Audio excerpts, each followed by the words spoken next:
Yes, this is the way it was. The three of us besieged in the college library. Then suddenly to find out that one of us is a traitor. Sit down, Josh. Don't be a hero with a broken head. Open the door, Josh. Johnny, I said open it.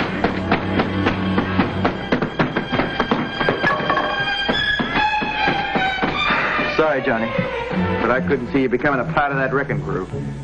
All of us come to crossroads in life, choosing which road to take from that day.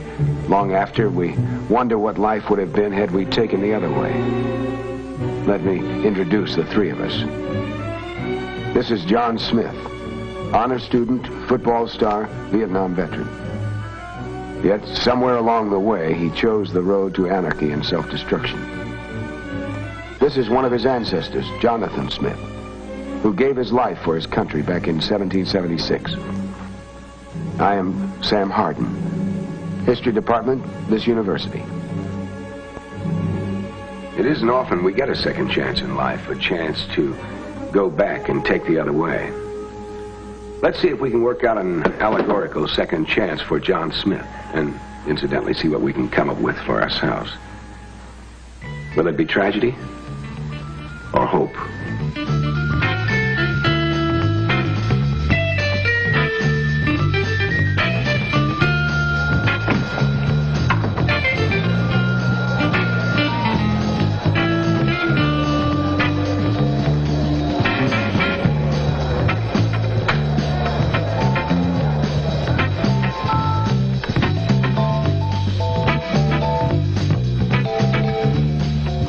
To go back a ways, back to when John Smith came in here tonight, we had reason to think he was here to protect the valuable medical books from the rioters. Imagine the shock when we find he's really here to let the rioters in.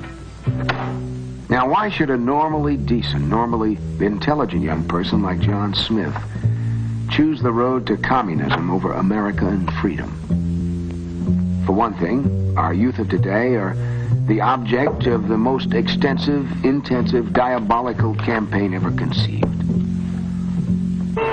Organized and directed by our and their worst enemies. On many of our nation's platforms, radical speakers make a well-paid living going around, many of them subsidized by the communists, telling our young people what's wrong with America. On such a platform, we have seen many self-proclaimed communists and revolutionaries, radical spokesmen for various groups and professions, and sometimes even prominent political figures, all joining in a movement with which the subversive communists plan to destroy America.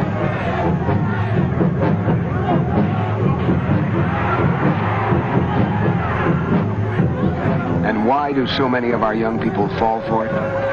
Some of it, of course, is mass hysteria, not stopping to think things through, not stopping to analyze the character or the motives of who's talking.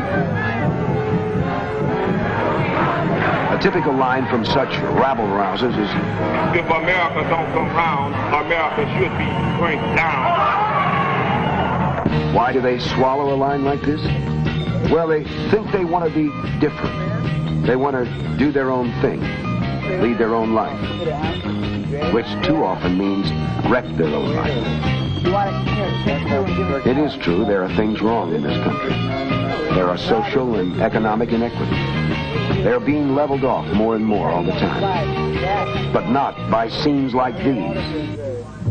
And not by our friend John here, so far. In fact, he's a prime example of what's wrong today. To begin with, he's a victim of irresponsible parentage. He has missed the stabilizing influence of a good home and religious upbringing. He has been listening to the wrong people. He has gone in for drugs, loose morals, and wanton destruction. He blames it on what's wrong with America. Well, maybe it's time some of us should start reminding him what's right with America. What's going on here? Excuse me, Johnny. I was just, I just can't get over it. When I think of the tallow candles we had, and now this electricity, Electricity. Well, that's what I say. There's electricity. And all the other things you got. I'm glad I come back to see him. Well, like I told you, we've been hearing things in the spirit world on how this country's going to perdition in a handbasket. Well, now that I see what our country's become, in spite of her shortcomings, well, I might be old-fashioned to say this, Professor, but, doggone it, Johnny, I'm going back to being proud of America. And just ignore the things that are wrong, right? I didn't say that. You're not listening to me. No, but that's part of the attitude, Jonathan. It's part of being the radical. I mean, even in your day, you must have heard, there's none so blind as he who will not see, and none so deaf as he who will not hear. Oh, yeah, I suppose so. Well, our friend John here, your descendant, in that one sentence he has illustrated the two basic tenets of being the true radical. He takes what you say, and then deliberately he twists it around. And then he accuses you of doing the very thing he's doing himself. He is? Don't listen to him. He's only trying to confuse you. He is. Well, just answer me this. Now, he didn't say this, but let's suppose he had. You imply that it's wrong to ignore all the things that are wrong in this country. Well, of course it's wrong. All right, then why isn't it just as wrong to ignore what's right in America? Because there's more wrong than right. Oh, no, come on now, John. Look, you've got a notebook there. Just make note of some of the things that are right, huh? All right, now, how do you judge a country? Where should we begin? Maybe we ought to start with the number of people that want to move here compared to the number of people that want to get away, huh? Remember, there are no walls or barbed wire to keep people here who don't want to stay. I've noticed even the ones who complain the loudest don't want to leave. Compare them with the millions who want to get in. Every year, people risk their lives to escape other countries, hoping to reach America. Many die trying. And why do they think it's worth risking their life to get here? Freedom. That's the answer. And the highest living standard in the world. Not for everybody. Not in the slums and the ghettos. On the contrary, it's one of the harsh realities of life that every country has its different levels of subsistence. But bracket for bracket, even the poorest here live much better than their counterparts anywhere else in the world. To have good living conditions, you have to have good working conditions, both in and outside the home. We have the best working conditions both places. An infinite variety of home appliances, furnishings, and services to make housework immeasurably easier. On the farm and in the factory, the number and variety of power tools, ingenious machines, and labor-saving techniques make the job so much easier for the working man. Now, what does all this add up to, huh? Look, here we are. We make up 6% of the world's population, and yet we produce more than 50% of its manufactured goods. Our little 6% right here produces as much as the rest of the world combined. Now, isn't that remarkable? The average American citizen's living standard, measured in wealth and purchasing power, is twice that of the average citizen of other countries, 3 times better than most countries, and 4 times better than Russia. Now, doesn't that begin to tell you something? Sure, if you want to measure greatness by purely selfish materialism, sure. All right, then how do you want to measure it? Well, there are other values, you know. Now, wait a minute, just a minute. What's wrong with this type of materialism? I mean, it's the difference between life in the jungle and life in civilization. And what other values are you talking about anyway? Cultural? Ethical? Yeah, among others. Well, it's materialism that fosters those values, among others. Materialism provides the money with which we can build and equip the most schools, the most churches, the most hospitals, the most libraries, and the most research centers. And as for being purely selfish, John, come on, use your intelligence. You know that the communist line is based on the big lie. They pull off some fiendish, indefensible act against a helpless nation or individual, and then they shout down world criticism by pointing at us and calling us capitalistic aggressors. For example, they suddenly attack Hungary. America protests, whereupon they accuse us of imperialistic provocation. Or another example, there's an earthquake or other catastrophe, perhaps in a communist country. Because Americans believe the cry of a child is as pitiful in a communist land as anywhere else, we rush great stores of medicine, food, and warm blankets to the stricken area. And what do the commies do? They remove all USA identification and replace with communist labels before distributing them. Then set up the howl that America is selfish for not helping more. When the plain fact is, America is the most generous country on earth. Through our churches, American Red Cross, care packages, and the government itself, we have provided foreign aid to more than 100 countries, running into countless billions. The United States has given more to needy nations, including communist countries, than all the communist countries put together have given to other nations throughout all time. Now, sure, of course, they're going to say that we're selfish. That's the way they operate. And others just parrot the communist line. On the other hand, outright gifts are only one way America aids other nations.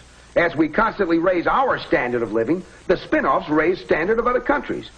America is the world's greatest inventor and perfecter. Now, Jonathan here seems to like our electric lights. I surely do. But then I like everything I see. Well, I think that makes a very good example. I said we were inventors and perfecters. Now, we didn't invent electricity. But the basic facts of electricity were known some 2,000 years, even before there was an America, by scientists in Greece and in England and in Germany.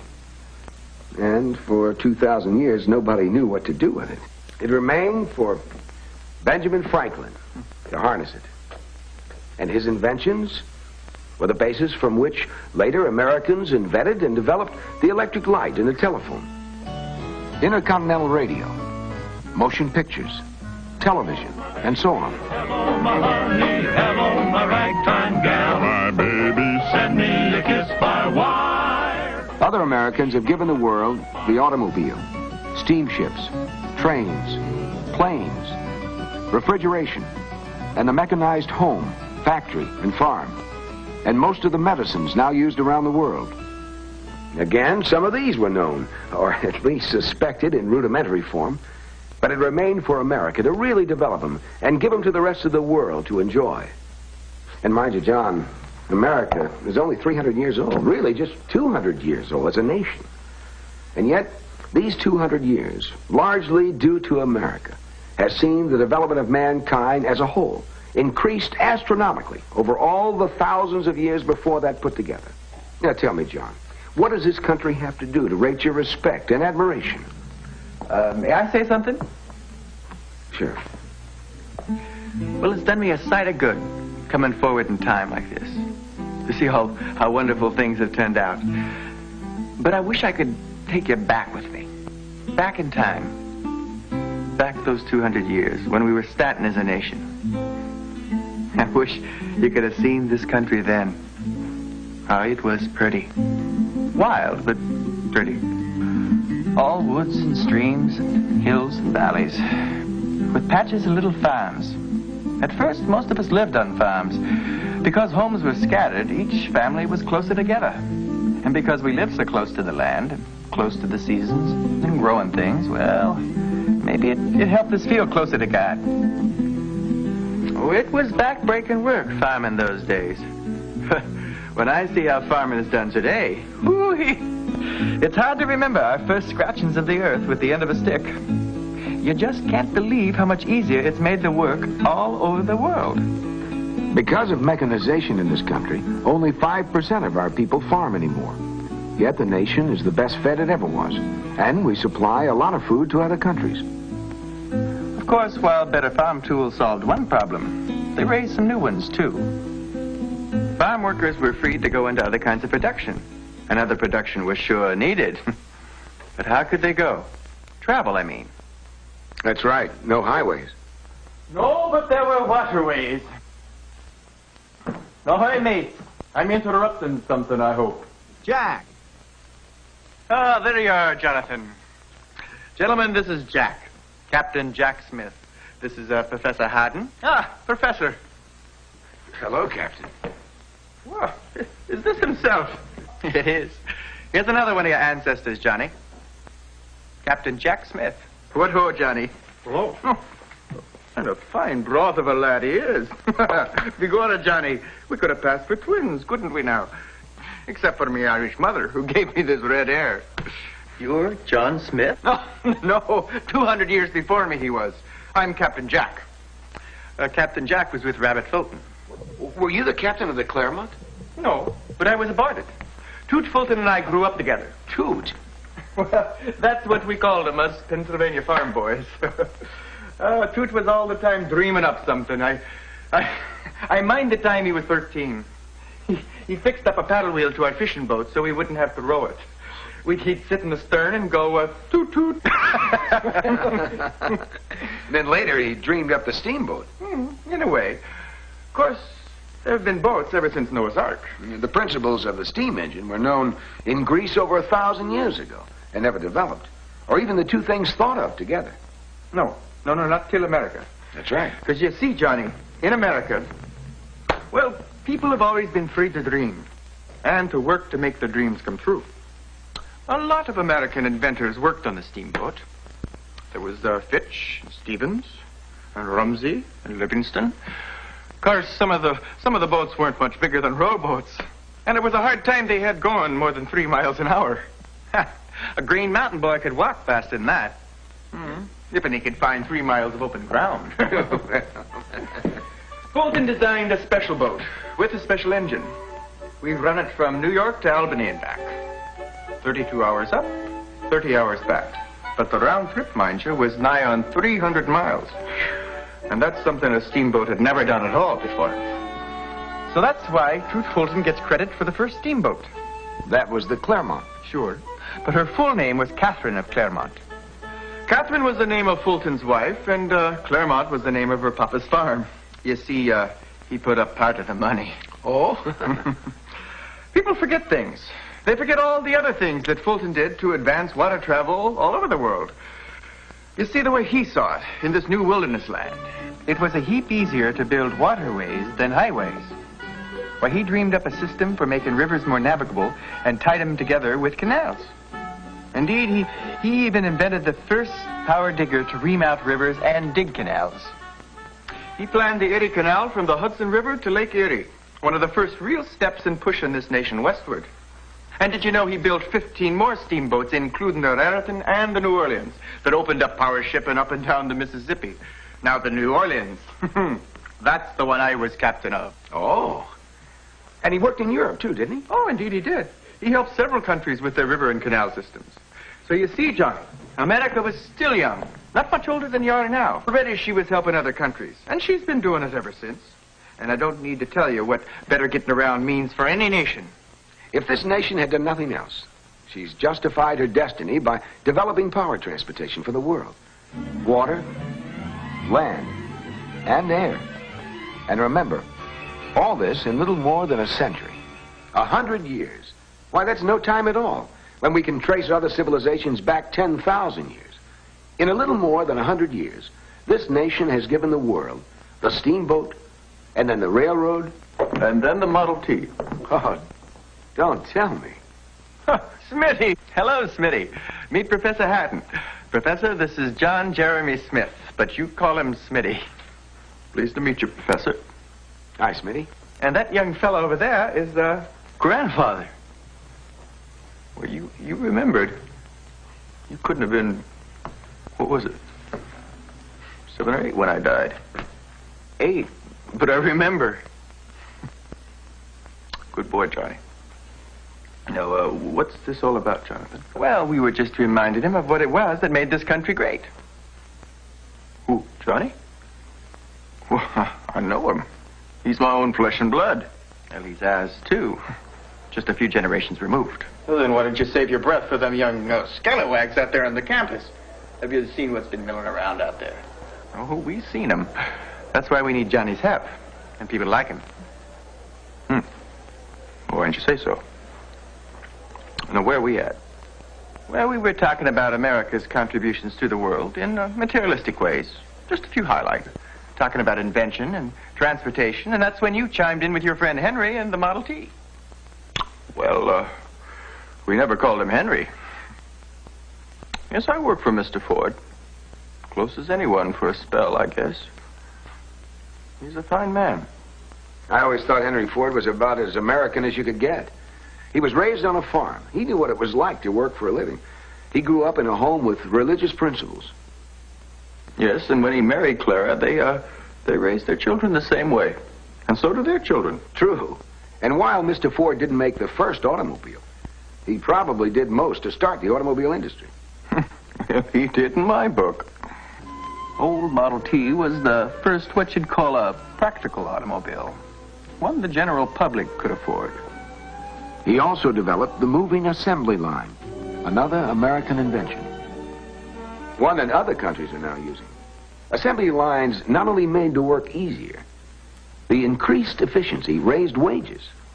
But Mr. Ford didn't have it all his own way very long. The competition found ways to make better cars. How did Mr. Ford react to that? Well, he just put his mind to it and built a still better one. And that's the way it's gone on, back and forth ever since.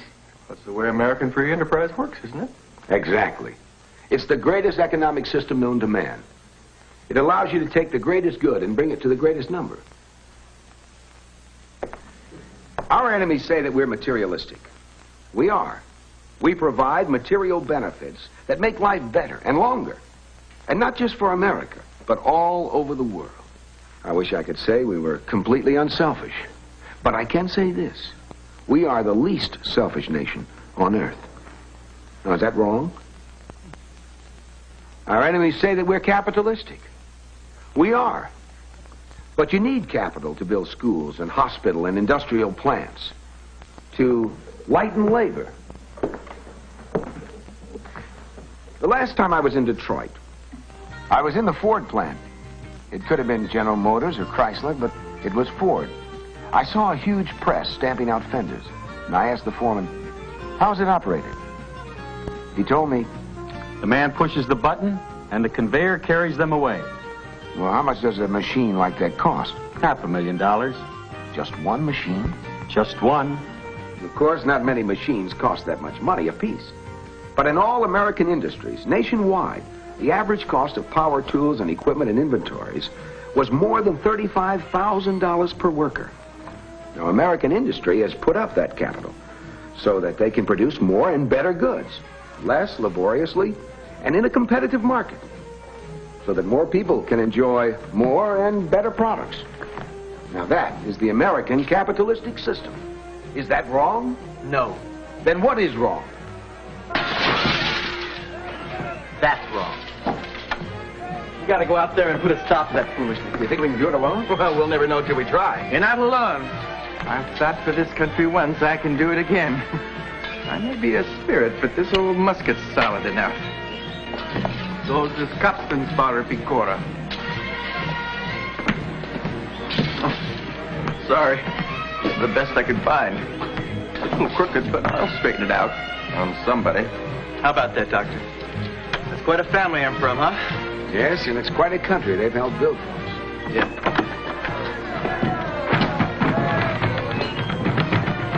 Wait a minute, fellas. What's the matter, Johnny? You've given me something better than this. We've had it all along. We just haven't been using it enough. I'm going to go out there and tell them what's right with this country. That's still our best weapon. When detractors start on what's wrong, we're going to counter with what's right with America. It may make the difference, you know, between today's tragedy and our hope for the future. Let's try it, huh?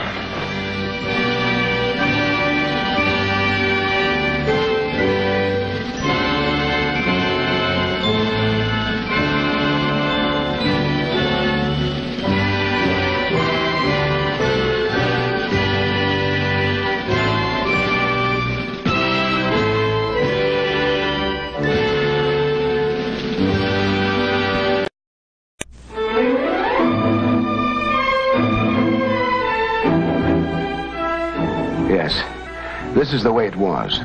The three of us besieged in the college library. Then suddenly to find out that one of us is a traitor. Don't be a hero with a broken head. Open the door, Johnny. Johnny, I said open it.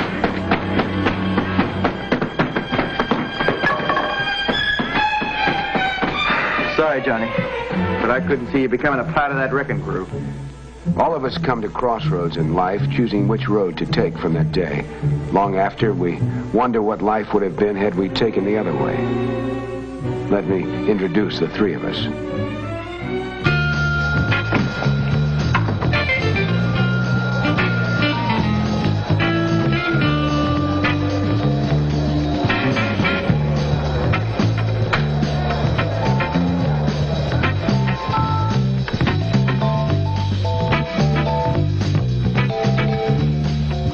To go back a ways, back to when John Smith came in here tonight, we had reason to think he was here to protect the valuable medical books from the rioters. Imagine the shock when we find he's really here to let the rioters in. Now, why should a normally decent, normally intelligent young person like John Smith choose the road to communism over America and freedom? For one thing, our youth of today are the object. This is John Smith, honor student, football star, Vietnam veteran. Yet somewhere along the way, he chose the road to anarchy and self-destruction. This is one of his ancestors, Jonathan Smith, who gave his life for his country back in 1776. I am Sam Harden, History Department, this university. It isn't often we get a second chance in life, a chance to go back and take the other way. Let's see if we can work out an allegorical second chance for John Smith, and incidentally see what we can come up with for ourselves. Will it be tragedy or hope?